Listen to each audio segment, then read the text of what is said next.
ஏசாயாவின் புத்தகம் 58ஆம் அதிகாரம் 11வது வசனம். ஏசாயாவின் புத்தகம் 58ஆம் அதிகாரம் 11வது வசனம். யாராவது ஒருத்தவங்க வாசிக்கலாம். கர்த்தர் நித்தமும் உன்னை நடத்தி மகா வறட்சியான காலங்களில் உன் ஆத்துமாவை திருப்தியாக்கி உன் எலும்புகளை நிலமுள்ளதாக்குவார். நீ நீர் பாய்ச்சலான தோட்டத்தைப் போலவும் வற்றாத நீரூற்றைப் போலவும் இருப்பாய். கர்த்தர் நித்தமும் உன்னை நடத்தி மகா வறட்சியான காலங்களிலே உன் ஆத்துமாவை திருப்தியாக்கி உன் எலும்புகளை நிலமுள்ளதாக்குவார். இந்த வாரத்திலே தேவன் கொடுக்கிற தலைப்பு கர்த்தர் நித்தமும் உன்னை நடத்தினார். The Lord shall guide thee continually. தொடர்ச்சியாக நடத்துவார். தொடர்ச்சி.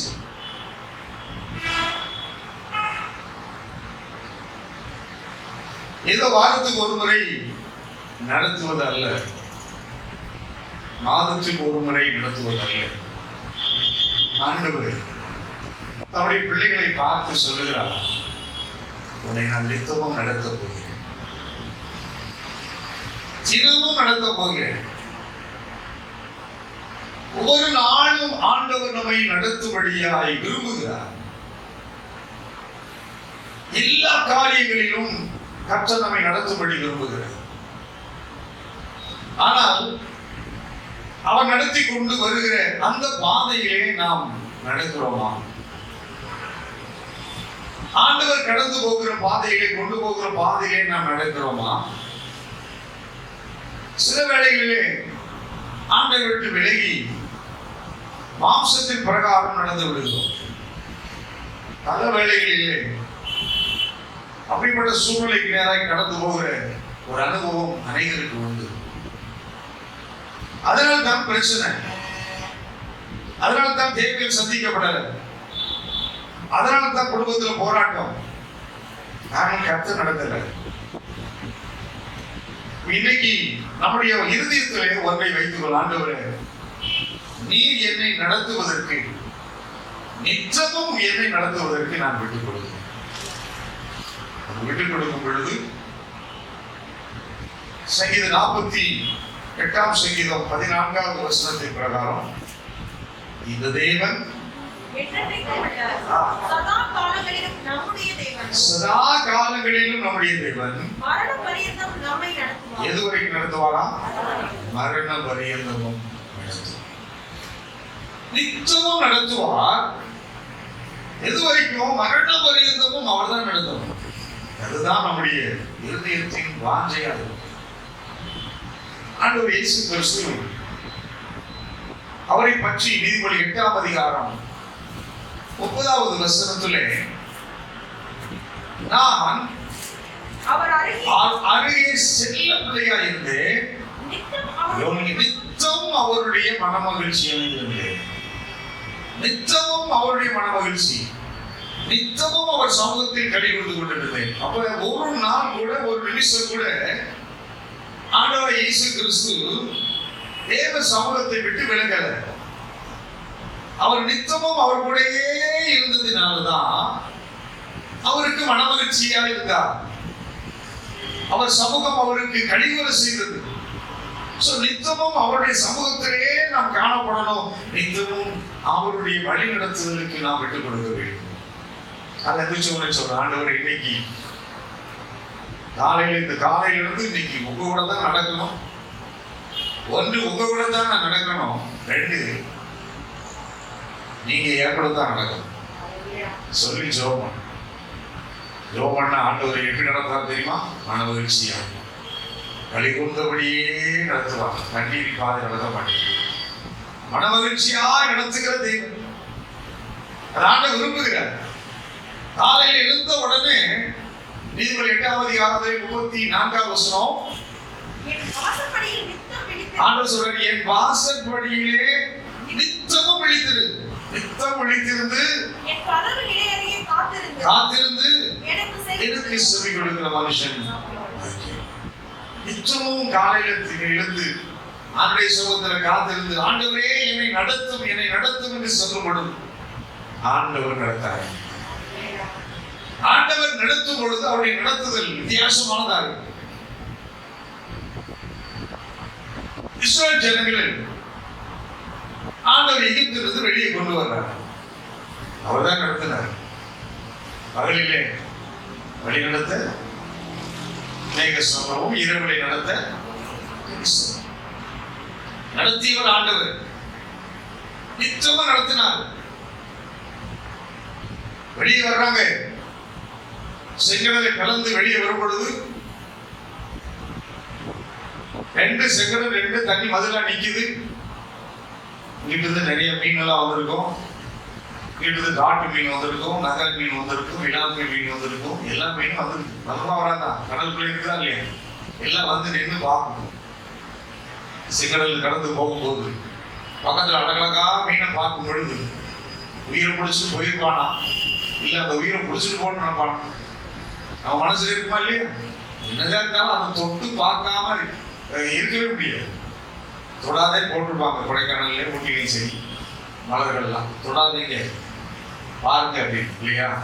ஆனாலும் கை இப்படி ஒத்தி முடிச்சு கொடுக்கலாம். தொட்டு எப்படி நான் தொட்டுட்டேன் இல்லை, நான் தொடாமல் இருப்பேனா அங்க ஒரு எண்ணம். அதுலதான் உங்களுக்கு வெற்றியே இருக்கு, மாற்ற முடியாது. அது போலதான் இஸ்ரவேல் ஜனங்கள் அதை பார்க்கும்போது பார்த்துட்டு தான் வந்தான். ஆனா செங்கடலை கடந்த உடனே சந்தோஷம். செங்கடலை கடந்த உடனே அப்படியே கடல் தாண்டி போயிட்டாங்களா என்று சொன்னால் அப்படியே போகல, உட்கார்ந்துட்டாங்க. உட்கார்ந்ததுனாலதான் வேதத்துல பார்க்க முடியும். அவர்கள் பிரேதம் மிதந்தது, உருளைகள் எல்லாம் கரையில் ஒதுக்கின. அப்ப இதெல்லாம் உட்கார்ந்து பார்த்துட்டே இருக்கிறான். உட்கார்ந்து பார்த்துட்டே இருக்கிற மீன் பிடிக்கணும் ஆசை வந்து இருப்பான். வராது, ஒரு மீனை போட்டிருப்பான். நம்மளால கையில எல்லாம் வச்சிருக்காங்க, வலையை போட்டிருப்பான். ஆண்டவர் பார்த்துருக்க எப்படி இருக்கு. அங்கிட்டு வந்தவங்க போல செஞ்சுட்டான். அந்த சைடு யாருமே இல்லை. யாருமே இல்லப்பா, வலையை போடு, ஒரு மீனை பிடிப்போம். நீச்சல் தெரிஞ்சு உள்ள இறங்கி ஒரு மீனை எடுத்திருப்பான், உட்கார்ந்து சாப்பிட்டுருப்பான். ஆண்டவர் பார்த்துட்டே இருக்காரு. என்னதான் இருந்தாலும் சில வேலையை ஆண்டவர் விட்டு கொடுப்பார். சரி ஏதோ வாங்கி சாப்பிட்டு போகணும். கானான் தேசம் போனாலும் அந்த வழியில ஏதாவது விற்கிறத சாப்பிட்டு ஆகணும். ஏதாவது ஒரு எக்ஸிபிஷன் போனோம்னா முன்னாடி பட்ஜெட் பேக் வச்சுதான் வச்சிருப்பான். சொல்லுவோம் கடைசியில் உனக்கு அதை வாங்கி தர பிரியாணி வச்சிருப்பான்னு. நீ என்னதான் இருந்தாலும் முதல்ல இடை ரோட்ல போதை என்ன செய்யணும், பிள்ளைகள் சாப்பிட்டு ஆகணும் போல எல்லாம் வாங்கி எடுத்துருப்பாங்க. ஆத்த பார்த்த உடனே ஒரு கும்மாலாம் போட்டிருப்போம். அங்கேயும் நெத்தி மீன் கிழக்கு மீன் எல்லாம் சாப்பிட்டுருக்கோம். நன்றி கேட்டு எல்லாத்தையும் சாப்பிட்டுட்டே வர்றான். ஆண்டவர் வழி நடத்தி வர்றாரு. வனாந்தரம் வந்துருச்சு. வனாந்தரம் வந்த உடனே இப்போ ஒண்ணும் கிடையாது. இது வரைக்கும் பாக்கெட் இருந்த பணத்தை கொடுத்து வாங்கி சாப்பிட்டுக்கலாம், கடை வாங்கி சாப்பிட்டுக்கலாம், ஆடு வெட்டி சாப்பிட்டுக்கலாம். ஆனா வனாந்தரம் வந்த பொழுது இங்க ஒண்ணுமே இல்லை. அப்ப அங்க வழி நடத்தி வந்தவர் யாரு? ஆண்டவர். இங்க ஆண்டவர் என்ன செய்யறாராம்? உயர வானத்தில் மேகங்களுக்கு கட்டளையிடுகிறார். வானத்தின் கதவுகள் எல்லாம் ஆண்டவரை திறக்கிறார். வானத்தின் கதவுகளை திறந்து மன்னாவை அங்கே ஆகாரமாக வரிசைக்க பண்ணினார். சங்கீதம் 78 சங்கீதம் 23, 24, 25, 78 சங்கீதம் முழுவதும் பார்த்தீங்கன்னா அழகாய் சொல்லப்பட்டிருக்கும். அவர் உயரத்திலே மேகங்களுக்கு ஆர்டர் கொடுக்கிறாரு. மேகங்களுக்கு என்ன ஆர்டர்? மேகமே என்ன செய்யணும்? வானத்தின் கதவை திறக்க போறேன், நீ போய் மறைச்சுக்காத. சூரியனவே மறைக்கிறது எது? மேகம். மறைச்சு நெல்ல கொடுத்துரும். ஆகையினால ஒரு கட்டளை, உனக்கு என்ன கட்டளை கொடுக்கறது நானு, இடையில நீ போய் மேகம் என்ன செய்யாத, தடுக்காது. நீ கடைங்கிற அப்படிதான் இருப்பாங்க. கடைங்க நிலையில ஆண்டவரே ஆசீர்வாதம் கொடுப்பாரு. குடும்பத்தில் ஆசையம் வரும்போது தடைக்கிறதுன்னு ஒரு ஆள் உள்ள வருவாரு. இந்த மாதிரி தடைகள் நீங்க அந்த தடைகளுக்கு ஆண்டவர் ஒரு கட்டளை இருக்கிறார். கையை தேவன் உங்களுக்கு வைத்திருக்கக்கூடிய ஆசீர்வாதங்களை ஆண்டவர் நடத்தும் பொழுது தேவனுடைய நடத்துதலுக்கு ஒப்பு கொடுத்து நாம் நடந்து போவோம் என்று சொன்னால் அங்கே வரக்கூடிய தடைகள் தேவன் உங்களுக்கு என்று வைத்திருக்கக்கூடிய ஆசீர்வாதங்களை தடை செய்யும்படியால் வரக்கூடிய அத்தனை தடைகளுக்கு ஒரு ஆர்டர் இன்றைக்கு வந்துருச்சு. நல்ல கையை தட்டி கட்ட மகிழ்ச்சி. ஆவியானவர் சொல்றாரு, ஒருவேளை உன் வேலையில ப்ரமோஷன் வரக்கூடாது அப்படி ஒரு ஆள் தடுக்கிற மாதிரி அவனுக்கு ஒரு ஆர்டர் கொடுத்துட்டாரு. ஒதுங்கி போ, ஆண்டுடைய ஆசீர்வாதத்தை பெறக்கூடாத எந்த மனுஷன் தடை போட்டாலும் அந்த தடைகளுக்கு ஒரு கட்டணம் போட்டு விலக்கி தேவன் வைத்திருக்கக்கூடிய ஆசீர்வாதத்தை நீங்க, உங்க பிள்ளைங்க, உங்க குடும்பம் அனுபவிக்க போகிறது. கட்டளை இட்டுட்டு பேசாம இல்ல, வாகனத்தின் கதவை அவர் தான் திறந்தார். அல்லேலூயா. கவனிங்க, தசம பாகங்கள் கொடுக்கும் பொழுது காணிக்கைகளையும் தசம பாகங்களையும் தேவ சமூகத்திலே நீங்கள் வந்து படைக்கும் பொழுது வானத்தின் பலகணிகள் திறக்கப்படும். வானத்தின் பலகணிகள் திறந்து ஆசீர்வதிக்கிறார். ஆனால் ஆண்டவர் நடத்துவதற்கு நாம் விட்டுக் கொடுக்கும் பொழுது, தேவனே நீர் என்னை நடத்தும் என்று சொல்லி நாம் அவர் நடத்துதலுக்கு விட்டுக் கொடுக்கும் பொழுது, வானத்தின் பலகணிகளை ஆண்டவர் திறக்கல, வானத்தின் கதவுகளே வானத்தின் கதவுகளை எல்லாம் திறந்து என்ன கொடுத்தாராம்? மன்னாவை அவர்களுக்கு ஆகாரமாக வர்ஷிக்க பண்ணி தானியத்தை அவர்களுக்கு கொடுத்தார். அது தூதனின் அப்பம். அது என்ன அப்பம்? தூதனின் அப்பத்தை மனுஷன் சாப்பிடும். அதனாலதான் ஆண்டவர் நடத்தும் பொழுது, ஆண்டவர் கொடுக்கிற ஆசீர்வாதத்தை புசிக்கும் பொழுது, அதை புசித்து அவன் சரீரத்துக்குள்ளே அந்த காரியம் இறக்கும் பொழுது 40 வருஷமாய் அவர்களுக்கு வியாதி இல்லை, 40 வருஷமாய் கால் வீங்கல, 40 வருஷமாய் பிரச்சனை இல்லை. காரணம் தேவன் கொடுக்கிற ஆசீர்வாதம், தேவன் கொடுத்த உணவு, தேவன் ஆசீர்வதித்து கொடுக்கும் பொழுது அங்கே தேவன் மிகப்பெரிய ஒரு சாக்கியத்தை கொடுப்பதை நாம் காண முடியும். அல்லேலூயா. சோ ஆண்டவர் நடத்து, நான் உன்னை நடத்துறேன், நான் உன்னை நடத்துவேன். I will take you. அல்லேலூயா. கையோடு யாரே சொல்லுங்க. தேசம் நல்லா தான் இருந்துச்சு, தேசத்தை பார்த்து ரொம்ப கோபம் வந்துருச்சு. அந்த கோபத்தின் விளைவாக தேவனுக்கு பிரியமில்லாத காரியங்களை தேசம் செஞ்சுக்கிட்டு இருந்தது. தேசம் நல்லாவே இருக்கு, ஆனா தேவனுக்கு பிரியமில்லாத காரியத்தை செஞ்சதுனால எலியாவுக்கு ரொம்ப கோபம் வந்துருச்சு. கோபத்தை என்ன செஞ்சாரு? வானத்தை பார்த்து வானத்து கதவை திறக்கக்கூடாது, பலகணிகளே திறக்கக்கூடாது, மேகமே மழையை பொழியக்கூடாது, பனி இறங்கக்கூடாது ஒரு ஆர்டர் போட்டார். யாரு? எலியா போட்டுட்டு அவர் பாட்டு உட்கார்ந்து இருக்காரு. ஆண்டவர் வர்றாரு, எலியாவே மழை பெஞ்சா கூட பனி பெஞ்சா கூட ஏதோ அப்பப்போ உனக்கு சாப்பாடு கிடைக்கும், அதையும் எடுத்துக்க, ஆனா இப்ப நான் உன்னை நடத்தி ஆகணும். நான் உன்னை நடத்தணும்னா நீ ஒண்ணு செய், நடத்த ஆரம்பிக்கிறேன், நீ செய். நீ எந்திரிச்சு நேரா ஒரு கேள்வி ஆற்றலையில போய் ஒழித்து. ஆண்டவருடைய நடத்துதல பாருங்க. 17ஆம் அதிகாரம் 1, 2, 3 வசனங்கள் அதிலே நாம் பார்க்க முடியும். 17 என் வாக்கினாலே இந்த வருஷங்களில் பனி வராது, மழை பெய்யாது என்று சொல்லி என்ன செய்ய கட்டளை எடுக்கிறார். வானத்தை அடைச்சிட்டான். பின்பு கர்த்தருடைய வார்த்தை அவனுக்கு உண்டாயிற்று. அவர் இந்த இடத்தை விட்டு ஆண்டவருடைய நடத்துதல் பாருங்க. இந்த இடத்தை போயிருந்தது போதும், நோக்கி போய் ஒழித்து கொண்டு ரொம்ப கவனிங்க. ஆண்டவர் எலியாவுக்கு ஒரு ஆர்டர் கொடுத்துட்டார். என்ன ஆர்டர்? நீ போ, ஒரு கேள்வி ஆற்றில் ஒழித்து கொண்டு அங்கே தினமும் டெய்லி உனக்கு ஆகாரத்தை கொடுக்க போறேன், அப்பத்தை கொடுக்க. சந்தோஷம் யாருக்கு? எலியா. ரைட். யார் நடத்துறா? ஆண்டவர் நடத்துறார். ஆண்டவர் நடத்துறாங்க. ஆண்டவர் போய் சொல்லிட்டாருங்க, கர்த்தரே போய் சொல்லிட்டாரு. கிளம்பி போறாரு.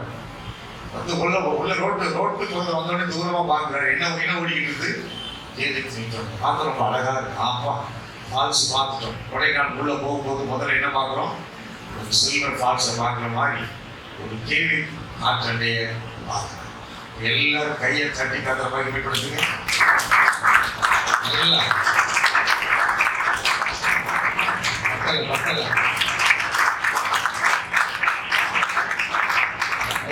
சொல்லுங்க. இந்த COVID-19 முன்னாடி இருந்த செய்திக்கும் அதுக்கப்புறம் இங்க உள்ள வந்து இப்ப பேசுற செய்திகள் நிறைய வித்தியாசம். ஆவே நிறைய கொடுக்குறாரு, உங்களை நிறைய ஆசிரியர்கள் நினைக்கிறேன். அதனாலதான் மாற்றி என்ன மாற்றி இருக்கிறது பெற்றுக்கொள்ளணும்னா சரியா ஓடி வந்தீங்கன்னா பெற்றுக்கொள்ளலாம். இதுக்கு முன்னாடி இருந்தது போலயே நீங்க இருந்தீங்கன்னா இப்போ மறுபடி ஆசீர்வாதத்தை பெற்றுக்கொள்ள முடியாது. ஐயோடியாவே சொல்லுங்க.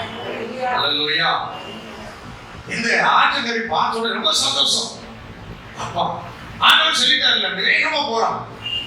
போன பார்த்தா எங்கேயாவது ரூமுக்கு போய் பெட்ரூம் டபுள் பெட்ரூம் இருக்கான்னு பாக்குறேன், சூப்பர் டெலிக்ஸ் ஏதாவது இருக்குதான்னு பாக்குறேன். பார்த்தா தேடி தேடி பாக்குறேன், ஒரு ரூம் இல்லை. போக சொன்னது யாரு? ஆண்டவர் போக சொன்னா அங்க என்ன இருக்கணும்? ஒரு சூப்பர் டீலக்ஸ் ரூம் இருக்கணும், வசதியா இருக்கணும்ல.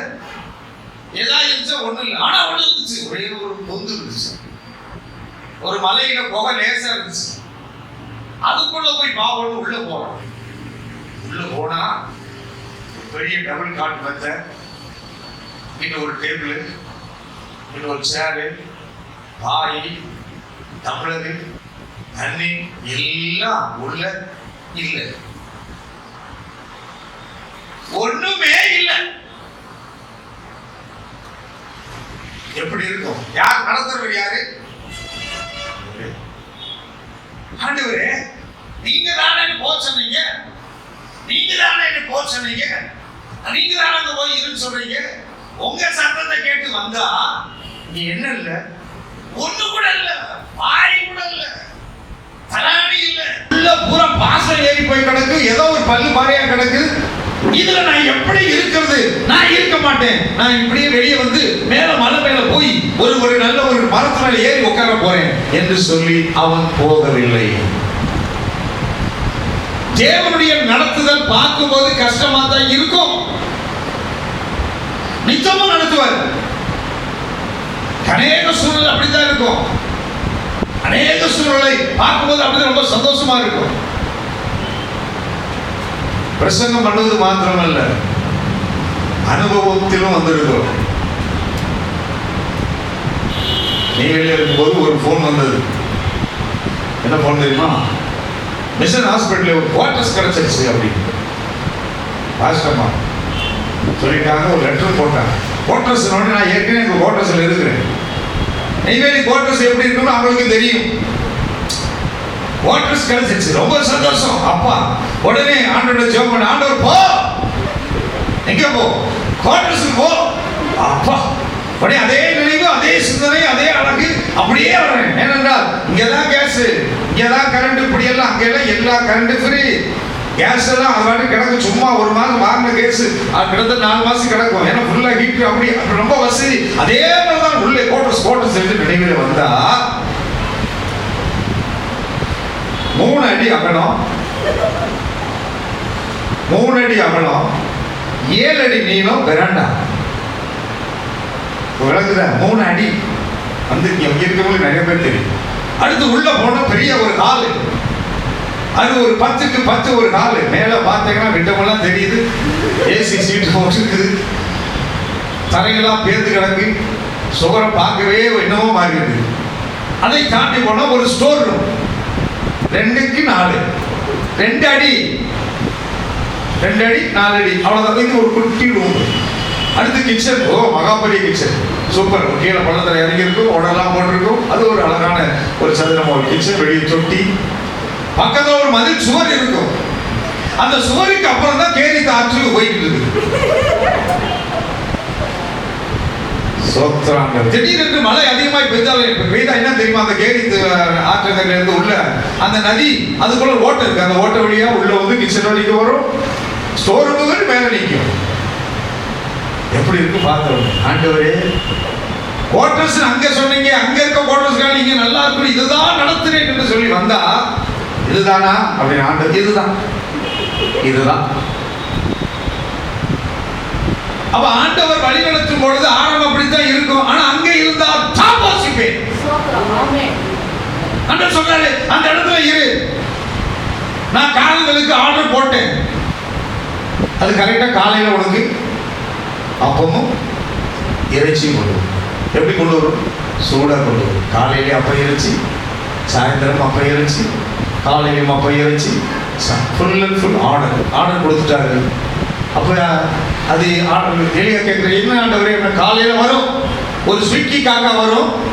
ஸ்விக்கி தானே, ஒரு ஸ்விக்கி காக்கா வரும், அப்போதையும் போட்டு போயிடும். நீ வாட்டி சாப்பிடுற. காலையில சாப்பிட்றான், முதல் பார்க்கறான் ஒரு மாதிரி இருந்தது. இப்போ அடுத்த காலையில பார்த்து சூட சாப்பிட்டோன்னே அப்போ சாப்பிட்டான், கறி சாப்பிட்டா, சந்தோஷம். தண்ணிக்கு அழகா அந்த வழி தண்ணி குடிச்சான். அப்போ காலையில எழுந்துக்கிறான், ஆற்றங்கரை அப்படியே வாக்கிங் போறான், நல்ல ஒரு பீச் வாக்கிங் மாதிரி போறான். அப்படியே ஜாலியாக ரெஸ்ட் ரூம் எல்லாம் போயிட்டு அப்படியே குளிச்சுட்டு காலையில சாப்பாடு நைட் சாப்பாடு அப்படியே போய்கிட்டு இருக்குது. செட் ஆயிடுச்சு.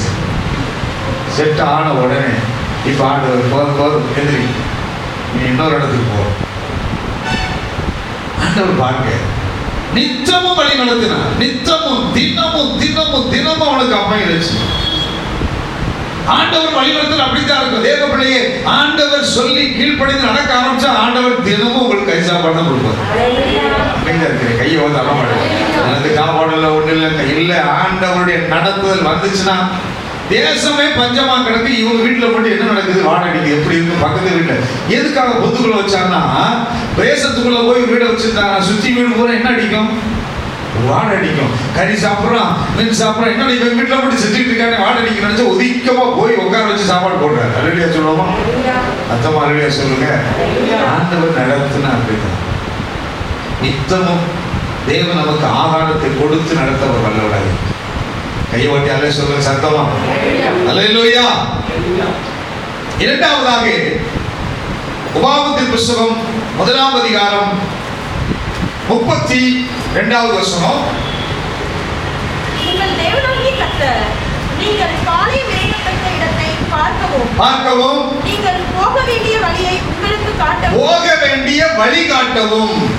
கவனிங்க, நித்தமும் உங்களுக்கு நீ போக வேண்டிய வழியை காட்டி நடத்துவார். என்ன நடத்துவாரு? தினமும் அப்பத்தை கொடுத்து நடத்துவார். தினமும் அப்பத்தை கொடுத்து நடத்துவார். இரண்டாவது, நித்தமும் போகும் வழியை காட்டி நடத்துகிறது. ஒரு நாளும் ஆண்டவர்கிட்ட கேட்கணும். வழி மாறி போறதுனாலதான் பிரச்சனை இல்லையா? வழி மாறி போனா, காலில் அடிபட்டான், காலில் காயமாயிடுச்சு, பின்னால மரணத்துக்கு நேர்வாய் போயிட்டான். வழி, உன் வழி கிறிஸ்துவுக்கு மாறுபாடா இருந்தா பிரச்சனை வரும். அதே ஆண்டவர்கிட்ட கேட்கணும், ஆண்டவரே நான் எந்த வழியில போறது? ஆண்டவர்கிட்ட கேட்கும்போது ஆண்டவர் சொல்வார், சங்கீதம் 32:8, நான் உனக்கு போதித்து நீ நடக்க வேண்டிய வழியை உனக்கு காட்டுவேன், உண்மையில் என் கண்ணை வைத்து உனக்கு ஆலோசனை சொல்லுவேன். ஆண்டவர் நடத்தினா சொன்னா பேசாம போயிடணும். இதை விட்டு ஆண்டவர்கிட்ட இல்ல ஆண்டவரே, அப்படி இல்லை ஆண்டவரே, இந்த மாதிரி பேசினா பிரச்சனை வரும். அநேகருக்கு ஆலோசனை வரும். ஆண்டுடைய ஆலயத்தில் ஆலோசனை வரும்போது அப்படி இல்லை பாஸ்டர், அப்படி இல்லை சிஸ்டர் சொன்னீங்கன்னாவே தெரிஞ்சு வச்சு நீ மாறுபாட வழிக்கு போற அப்படின்னோடனே அப்படியே கர்த்தரோடு கூட இருப்பார்ப்போம் அப்படின்னு நினைச்சு. அதாவது தண்ணி எடுத்து எண்ணெய் எடுத்து பூசி ஆசீர்வதித்து அனுப்புறது ஒன்று ஒரு ஸ்டைலு, எண்ணெய் எடுத்து எண்ணெய் பூசி ஆசீர்வதித்து அனுப்புறது ஒன்று, பிலாத்து போல அனுப்புறது ஒன்று. சரியா? ரெண்டு டைப்ல பிலாத்து என்ன செஞ்சாரு? ஆமா, அந்த மாதிரி அனுப்பிச்சுடுவார். அது ஒரு டைப். தேவனுக்கு பிரியமான வழி, தேவன் என்ன சொல்றாரோ அந்த வழியில போங்கன்னா ஆசீர்வாதம் இருக்கும். ஆனா போகும்போது கொஞ்சம் கஷ்டமா இருக்கும். அந்த வழி போகும்போது கொஞ்சம் கஷ்டமா தான் இருக்கும்.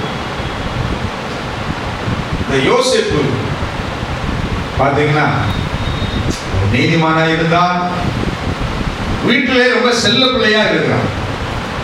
தகப்பனுக்கு செல்ல பிள்ளை, தகப்பனால் நேசிக்கப்படுகிற பிள்ளை. எந்த தகப்பன் தன் பிள்ளையை நேசிக்கிறானோ, எந்த தகப்பன் தன் பிள்ளைகளை நேசிக்கிறார்களோ, அவர்கள் தன் பிள்ளைகளுக்கு நல்ல அழகான ட்ரெஸ் வாங்கி கொடுப்பாங்க. ஐயோட்டி அல்லே சொல்லு.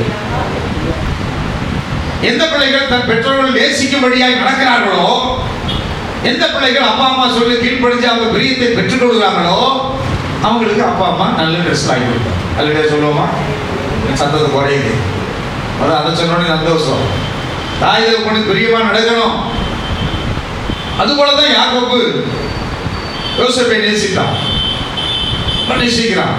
பல வர்ணமான ட்ரெஸ் எல்லாம் வாங்கி கொடுத்தாரு. ஒரு நாள் என்ன செய்யறாரு? மகனை கூப்பிட்டு, யோசேப்பே, நீ உத்தமமானவன், நீ ஒழுக்கமானவன், எந்த பாவம் செய்ய மாட்டேன், துன்மார்க்கமான காரியம் செய்ய மாட்டேன், பாவத்தின் வழியில போக மாட்டேன், ஒன்று நான் தனியாக அனுப்புனா நீ கெட்டு போக மாட்டேன். கவனிக்கல, சில பேர் நம்ம வீட்டில் தனியாக அனுப்புனா கஷ்டம். ஏன்னா போகும் வழியில் இதெல்லாம் நம்பி முடியாதுங்க. போகிற வழியில் எதாவது பார்த்துட்டு ஓடிட்டு வரும், இல்லை எங்கேயாவது முடிஞ்சு போகும், அவ்வளோதான். இதெல்லாம் நம்பவே முடியாது. எந்த ஒரு வேலையும் உருப்படியாக கொடுக்க முடியாது. கொடுத்தா மறந்துடுவேன். சில பேர் ஒரு வேலையை கொடுத்துட்டேன்னா போய் அனுப்பிச்சு விட்டுருவோம். இடையில ஏதாவது ஃப்ரெண்ட்ஸை பார்த்த உடனே மறந்து பேசிக்கிட்டு அதுக்கப்புறம் 10 தடவை ஃபோன் பண்ணி, எங்கப்பா மறந்துட்டே மம்மி, முக்கியமான வேலையில் இருக்கு, என்ன வெட்டி கதை பேசிக்கிட்டு இருக்கோம். இந்த மாதிரி இல்லாம யோசேப்பு நீ ரொம்ப நல்லவன் சொல்லி நல்ல வர்த்த பயிர், திராட்சை கொலை, அப்புறம் கொஞ்சம் எடுத்துட்டு போய் உங்க அன்னைகளை போய் பார்த்துக்கலாம். வேற யாரையும் அனுப்பலப்பா, மாமனார் வீட்டுக்கு போன அனுப்பல, கூட பிறந்த அன்னைகளை போய் பாரு. எல்லாம் ஆடு வைக்க மாடு வைக்க போற, அவனை பத்தி எனக்கு தெரியுது. எதுக்கு அனுப்புறாரு? அவன் சரியில்லைனாலும் அனுப்புறாரு. ஒண்ணு. இன்னொன்னு, ஏதாவது சாப்பாடு குறைவா இருக்கு சரி கொடுத்துட்டாருவான்னு சொல்லி அனுப்புறாரு. யோசேப்புக்கு ரொம்ப சந்தோஷம். அப்பா இன்னைக்கு அப்பா என்னைய வெளியே விட்டுருக்கு. வெளியே விடாத வரைக்கும் இன்னும் நீ சரியில்லைன்னு அர்த்தம். வெளியே விடுறாங்கன்னா தேவன் உன்னை நடத்த போறான்னு அர்த்தம். அல்லேலூயா. என் மேல நம்பிக்கை இல்லாம, உன் மேல நம்பிக்கை இல்லாம நான் வெளியே விடல. தேவன் மேல நம்பிக்கை வச்சு உன்ன வெளியே விடுறேன். சரி, அவரெல்லாம் கொண்டு போயிட்டே இருக்கு. அது 37ஆம் அதிகாரத்தில் நாம் பார்க்க முடியும். 14ஆம் வசனத்துல அங்கே ஒரு காரியம் சொல்லப்பட்டிருக்கும். வாசிக்கலாம். 37:14. அப்பொழுது அவன், நீ போய் உன் சகோதரனுடைய சேமம் எப்படி என்றோ, அண்ணன் எப்படி இருக்காங்க, ஆடுகள் எப்படி இருக்கிறது என்று, ஆடு எப்படி இருக்குன்னு பார்த்தீங்கன்னா, ஆடு அவனை பற்றி நம்மளுடைய ஆட்டுக்கறி அங்கேயே அறுத்து அங்கேயே சாப்பிடுவாங்க. ஆடு எப்படி இருக்குன்னு பார்த்து எனக்கு மறுசெய்தி கொண்டு வா என்று அவனுக்கு மறுசெய்தி கொண்டு வா என்று அனுப்புகிறான். 15ஆம் வசனத்துல அப்பொழுது ஒரு மனிதன் அவன் வெளியிலே வழி தப்பி திரிகிறதை கண்டு, இப்ப பாருங்க, வழி மாறிட்டான். வழி மாறிச்சு. தகப்பன் வழி அனுப்புறான், ஆனா இப்ப வழி மாறிட்டான். வழி மாறும் பொழுது அங்கே தேவதூதன் வருகிறான். தேவதூதன் வந்து தேவன் அவனை வழி நடத்தும்படியான தேவன் காட்டுகிற வழியை காட்டுகிறான். கையை ஓட்டி அங்க சொல்லுவோம். அந்த வழி அவன் காட்டல, அந்த வழி ஆண்டவர் அவனை காட்டுறார். அவனுக்கு கேட்டவனே சொல்றான், ஏன் வழி மாறி போய் எப்படி பேப்பர் முடிச்சுட்டு இருக்கிற? சொல்றான், எனக்கு வழி தெரியல. சொல்றான், இந்த வழி காட்டுறான். வழி காட்டினோடனே எத்தனை தேங்க்ஸ் சொல்லியிருப்பான். ரொம்ப நன்றிங்க, வழி தெரியாம இருந்துட்டு ரொம்ப தேங்க்ஸுங்க, இப்பதான் எனக்கு தெரியுது தெரியுது தெரியுதுன்னு சொல்லிட்டு ரொம்ப நன்றி நன்றிங்க. அந்த தேவதூதனுடைய முகத்தை நல்லாவே பார்த்து தேங்க்ஸ் தேங்க்ஸ் தேங்க்ஸ் சொல்லிட்டு போறான். நேரம் வந்தா இந்த தம்பி எல்லாம் பார்க்கிறான். இந்த கையில வச்சிருக்கிற பொட்டலத்தெல்லாம் பார்க்கிறான். எல்லாம் அவனுக்கு அது தேவையா இருக்குது. ஆனா கொண்டு வர பாருங்க, அவன் மட்டும் தேவையில்லை. நீங்க அதான் பிரச்சனை. தேவனுடைய வழிநடத்தலுக்கு பிரகாரம் நாம் நடக்கிறோம். ஆண்டு சொல்றாரு, இந்த பாதையை போக சொல்றாரு. அந்த பாதையில போகும்போது நான் கொடுக்கிறது கொண்டு வருது எல்லாம் உனக்கு வேணும், ஆனா நான் தேவையில்லை. அப்ப இது என்ன ஆண்டவர் சித்தமா? ஆண்டவர் வழி நடத்துறாரா? ஆண்டவர் அப்படிதான் வழி நடத்துவார். எல்லாத்தையும் பறிச்சுக்கிட்டு அவன் என்ன செய்யறான்? குழிக்குள்ள போட்டாங்க. 24ஆம் வசனத்துல அவனை எடுத்து அந்த குழியிலே போட்டார்கள். அது தண்ணீர் இல்லாத வெறுப்பு. போட்டுக்கிற ட்ரெஸ் எல்லாம் கலத்திட்டாங்க, குழிக்குள்ள போட்டிருக்காங்க. இது யார் காட்டுற வழி? தேவன் காட்டுகிற வழி. ஆண்டவர் வழி காட்டுறாரு. இந்த வழி போ அப்படின்னா அந்த வழி போகும்பொழுது இவன் பூரா இவன் இருந்த காரியத்தெல்லாம் பறிச்சுக்கிட்டான், எல்லாத்தையும் இழந்துட்டாங்க. குழியிலே போறான். குழியில போட்டோன்னே நினைச்சிருப்பான், நல்லா தான் இருந்தேன். அங்க வழி தெரியாம நின்ன பொழுது அந்த படுவாவி வராம இருந்திருந்தா நான் என்ன செஞ்சிருப்பேன்?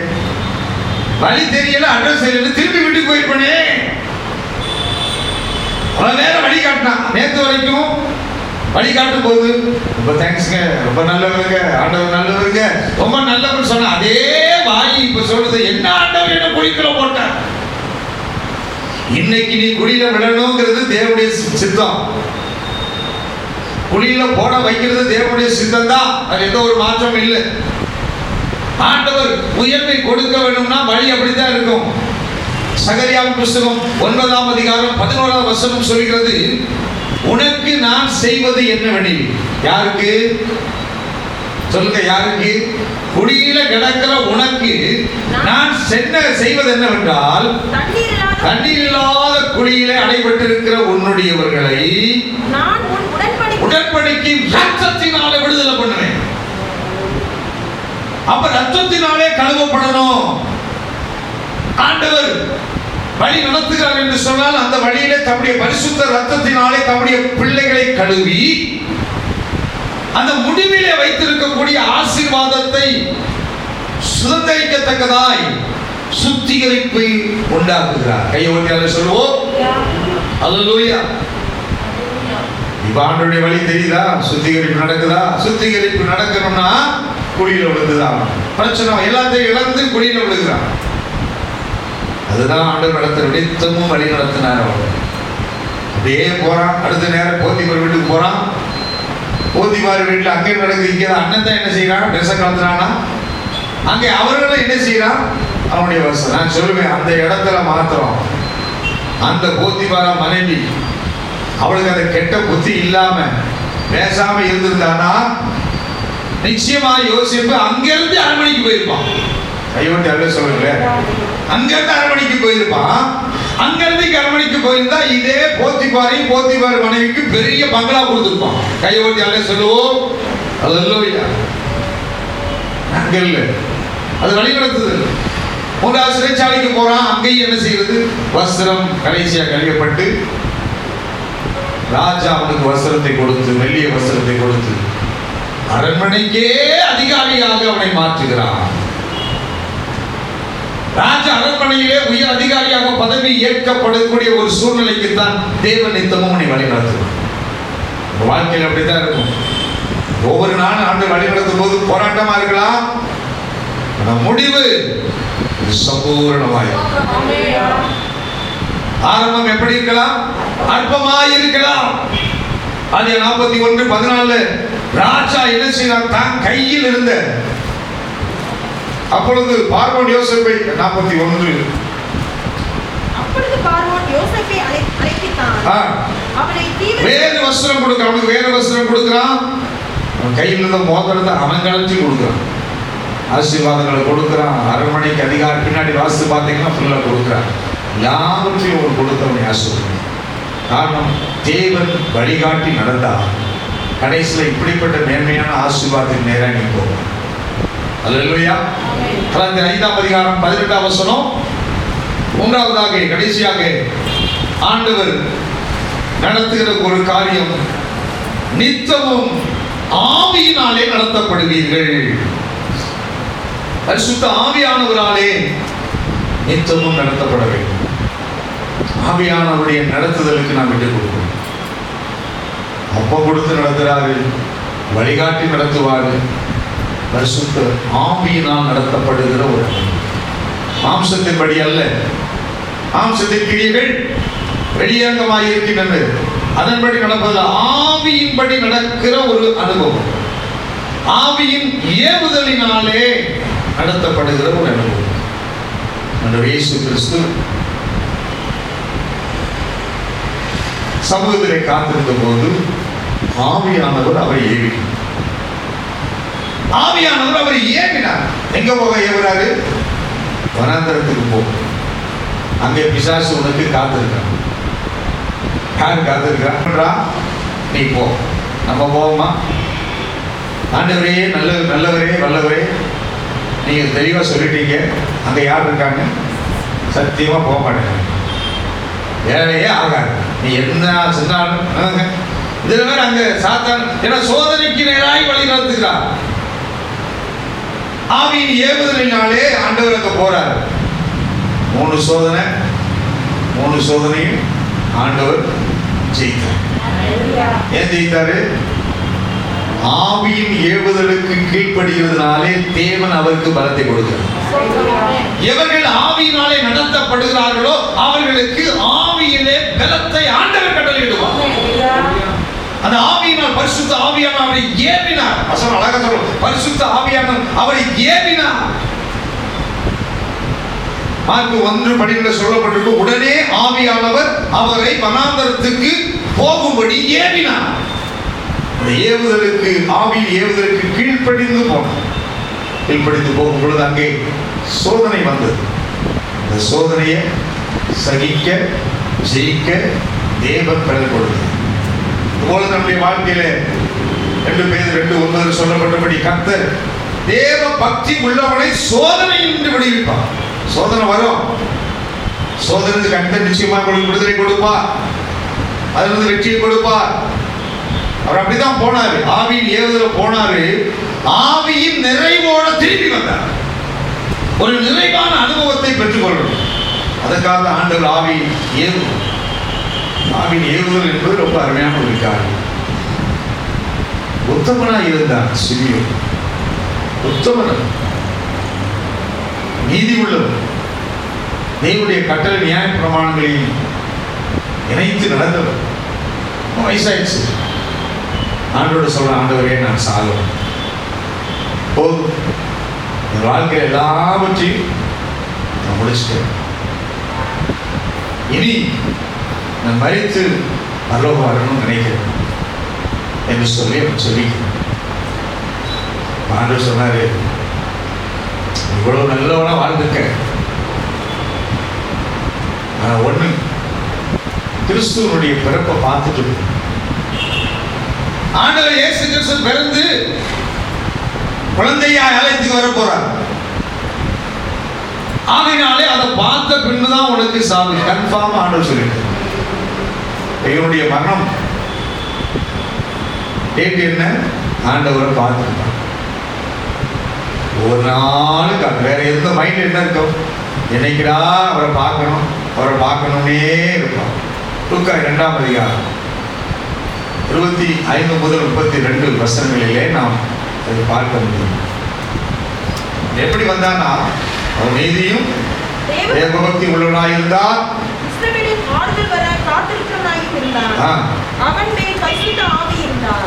அடுத்த வசனம், கர்த்தருடைய கிறிஸ்துவை நீ காணும் முன்னே மரணமட மாட்டாய் என்று பரிசுத்த ஆவி அவனுக்கு அறிவிக்கப்படுகிறது.